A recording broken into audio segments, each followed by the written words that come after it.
Hello guys, good evening. We're gonna make our dinner for tonight. Siyempre, may 3 peraso akong fish.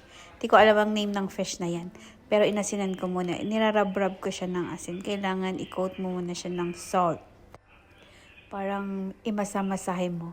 Pero before that, nag-prepare na ako. Nauna na ako nag-prepare. Next time, papakita ko kung paano mag-mix ng spices.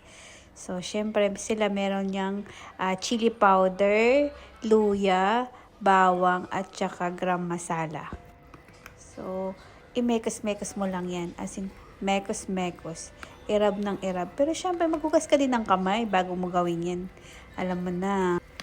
After that, i-massage-massage. Kailangan kasing buong fish ang dapat makover siya nung spices. Oo nga, sila mahilig sila sa spices. Sa atin, asin lang okay na.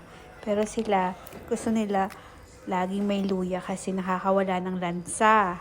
So, ayun lang. Irarab mo lang siya ng irarab sa buong fish. Tapos, syempre, mga ilang minuto, irarest mo muna siya. Ayan. Kaya, masyado na yung nabugbog ang fish kakarab ko. Ayan lang. Tapos, irab mo lang siya ng irab. So, since now, ngayon ako ay may husband ng Indian, so I have to prepare also our food. Tapos, nirest ko siya ng ilang minutes. Tapos, pinay ko na siya. Tingnan na siya, nasa oil na siya. Pero, mostly sila, parang napansin ko sa kanila pag nagpapay, hindi ganun katagal. Kagaya sa atin. So, ako nasanay ako sa medyo sunod. After that, gumawa na rin ako ng dal. Ang tawag dyan sa kanila ay dal. So, para rin siyang munggo. Yun lang.